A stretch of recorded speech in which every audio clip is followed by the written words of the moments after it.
só, União Brasil está falando que pode levar 50 dos 59 deputados que a bancada tem para a oposição.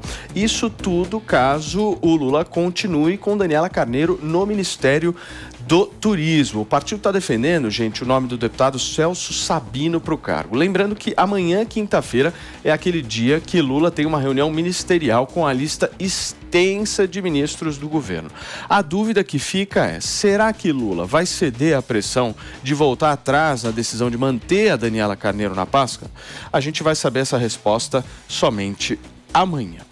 E olha, para colocar um tempero nesse assunto, a gente vai chamar agora o deputado federal Sóstenes Cavalcante, que é do PL do Rio de Janeiro, que já está conectado aqui com a gente. A gente vai agradecer muito o deputado aqui pelo convite, mas só para você que está nos acompanhando pelo rádio, daqui a pouquinho a gente volta com o Sóstenes, são 10 horas e 32 minutos. Deputado, para a gente que está na televisão agora, bom dia para o senhor. Eu quero entender como é que o senhor está vendo aí essa repercussão toda em relação ao Ministério do Turismo, se a gente vai ter uma reforma ministerial e qual seria a melhor para que haja a governabilidade que o Lula tanto deseja. Bom dia, Paulo. Bom dia a todos que estão aí no seu palco importante de informação séria ao Brasil, que eu sempre acompanho. Eu acho que eu vou ficar com a hashtag que vocês estavam agora há pouco falando. Continua Daniela do Vaguinho, que aí dificulta mais o trabalho do governo, como sou oposição. Então, facilitaria, haja vista essa ameaça que fez o líder do Partido União Brasil, meu colega Elmar Nascimento.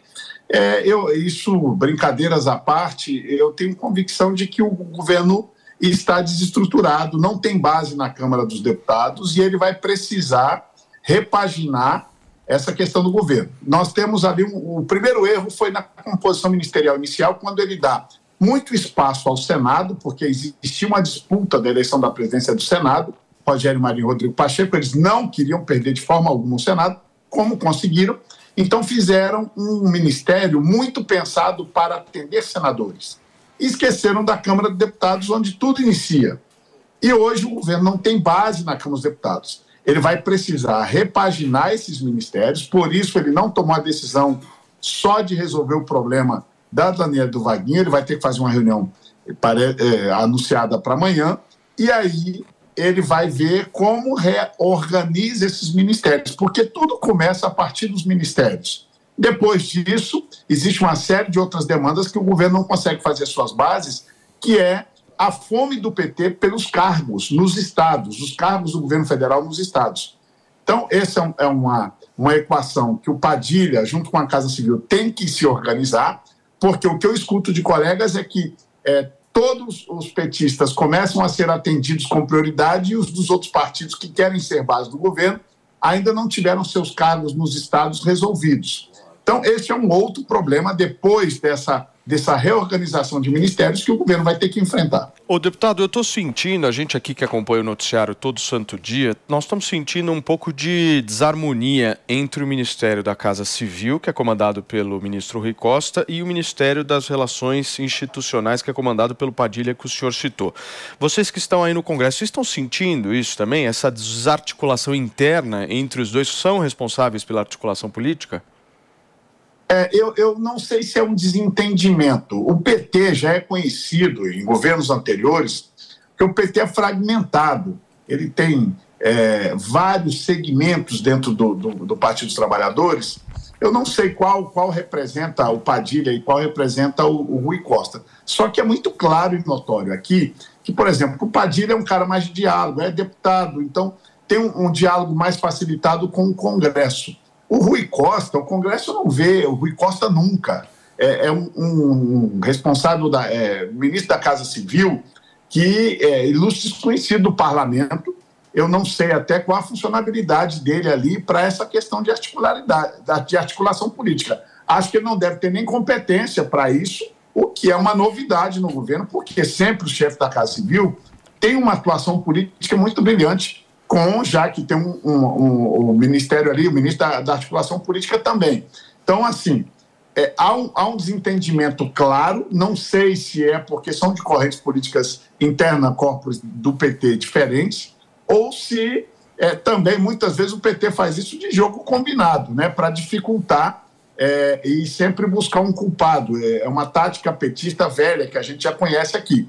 A gente tem que aguardar um tempo mais para ver como isso se dilui, mas o Rui Costa ele é muito isolado, é uma pessoa que tem um perfil... Sim.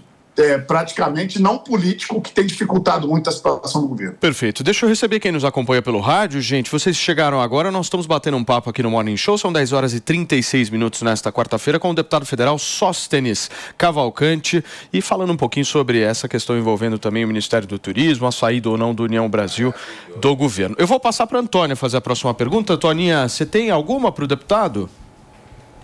Bom dia, deputado. Cara. Bom dia, Fontinelli. Querido, só uma pergunta. Zoe está fazendo tudo direitinho? Porque a Zoe era nossa... Agora, você nos roubou a Zoe, viu? Olha só, a Zoe é muito competente. Eu fiquei muito feliz quando tive a oportunidade de tê-la no nosso time, aqui na vice-presidência da Câmara dos Deputados. Ela está fazendo um brilhante trabalho e sempre fala muito bem de você, Fontinelli, e de todos os colegas. Ela morre de saudades. Zoe é gente boa. A Zoe andava em cima de um bode. Eu andava em cima de um jegue e a Zoe era em cima de um bode, lá em Cuba, viu? Por isso que a gente... Muito legal, mas é isso que a gente estava falando no bloco anterior. Eu tô, de fato, torcendo para que essa moça fique aí, né, nesse imbróglio e que venha logo, e que a União Brasil resolva logo. Pronto, agora somos oposições e esses deputados venham logo, porque aí a gente tendo uma Câmara unida, né, a coisa caminha, que é o que você falou. As pessoas nunca se preocuparam com o poder de uma Câmara, né, com o poder da Câmara Federal, e agora estão entendendo que é lá onde, né, o filho chora e mãe não vê, né, mãe não ouve.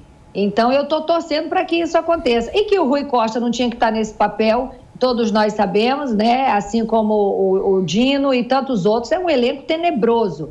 E eu nem tenho pergunta, eu quero desejar boa sorte a vocês, é a única coisa que eu quero. Fontinelli, eu posso pegar um gancho, Paulo? Não sei. Por favor, deputado, por favor. Você não fez a pergunta fazendo, Fontinelli, você é muito competente. Na verdade, falar da União Brasil e de outros partidos, por mais que o governo atenda a União Brasil, dando o ministério ao Celso Sabino, e digo isso também do PSD, digo isso do PSD, digo isso de mais um partido aqui que eu tenho que pensar. Ele jamais vai conseguir todos os votos desses partidos. União Brasil tem muita gente ligada ao agro, tem parlamentares do agro. Jamais esses parlamentares vão querer ter interesse em ser governo. Então, assim, pode trocar ministério, a dificuldade do governo com a Câmara, Fontinelli, é clara. A Câmara é uma Câmara de maioria de conservadores e de direita, diferente do Senado, que tem ainda muita gente do Centrão, porque a última eleição foi só de 1/3 dos senadores. Agora, na próxima, se a gente consegue, com 2/3, renovar também o Senado, botando mais gente de direita, mais gente conservadora, aí é que, espero que não ganhe mais um governo de esquerda em 26, mas se viesse, aí eles iriam ter todas as dificuldades do mundo também no Senado. Mas hoje, com a Câmara, eles podem trocar ministério, ministros, podem fazer o que for. Eu acho que eles vão ter muitas dificuldades em ter a base que eles tanto sonham na Câmara dos Deputados. Fala, Manu. Deputado, bom dia, obrigado pela entrevista. Eu queria aproveitar esse gancho do que o senhor trouxe agora, de que, e é algo que ecoa uma declaração anterior do presidente da Câmara, Arthur Lira, de que a composição da Câmara nessa legislatura é de centro-direita, entre liberais e conservadores. Mas quando o senhor estava falando sobre a questão dos cargos, fica uma sensação de que talvez muitos deputados acabem compondo com o governo exclusivamente em função de um interesse de cargo, de um interesse mais pragmático. Então, minha pergunta é, existe alguma possibilidade de ajuste de agenda? Ou seja, nessa conversa sobre cargos, existe algum espaço dessa composição da Câmara mais liberal ou conservadora, mais de centro-direita, de negociar com o governo sobre a agenda para o país? Eu tenho convicção que sim, mano. Eu não acho que os partidos vão fazer isso pelas suas lideranças maiores, os presidentes de partidos. Mas entendo que o governo, com o passar do tempo, ele vai ter que começar a entender este recado claro que a população deu, colocando uma Câmara mais de direita, mais conservadora. Por exemplo, quando votamos aqui a questão do marco temporal, quando votamos a questão de remarcação de terras indígenas, são recados claros que o governo pode estar aí eleito, o governo da esquerda eleito, da forma que foi, mas nós não vamos aqui chancelar tudo que seja ideológico do governo de esquerda. O governo vai ter que ceder muitas questões. O governo está surpreendido, inclusive, com a questão orçamentária, que é uma questão, para mim, das mais sérias, quando a única margem orçamentária no orçamento que nós, quem votamos aqui no Congresso, existe para investimento no país, ela está restrita, 50% desse recurso a emendas parlamentares. Sobra outros 50%, que quem decidia muito sobre esses investimentos era o presidente da Câmara e do Senado, que eles agora estão querendo botar na responsabilidade dos ministérios, para ver se, pelo menos com isso, a esquerda consegue fazer algum tipo de política pública com recursos do contribuinte brasileiro. A realidade atual para o governo Lula é uma realidade assombrosa. Ele não esperava encontrar essa realidade, ele governou há 20 anos atrás com outra realidade econômica, com outra realidade orçamentária e com outra base no Congresso Nacional. Era uma base muito mais de centro, que se vendia, como você colocou, Mano, pelos cargos. Eu entendo que ainda tem muitos parlamentares aqui interessados em cargos, e muitos deles eu nem critico, porque é a forma de fazer política pública no seu estado. Eu não tenho cargo, não é minha política, não tive nem no governo Bolsonaro, que era a base, não é nosso estilo de fazer política com esse tipo de atendimento à população. Mas tem parlamentares que sim, e eu entendo a situação deles. Mas nem dando cargo, eu acho que eles vão conseguir essa base ideológica que eles tanto sonham. Muito bem. Para fechar, Pavanato.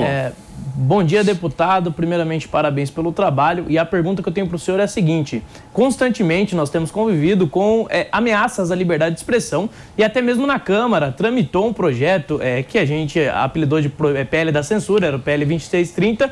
Esse projeto não foi votado, mas as pessoas ainda têm medo de que ele possa ser votado.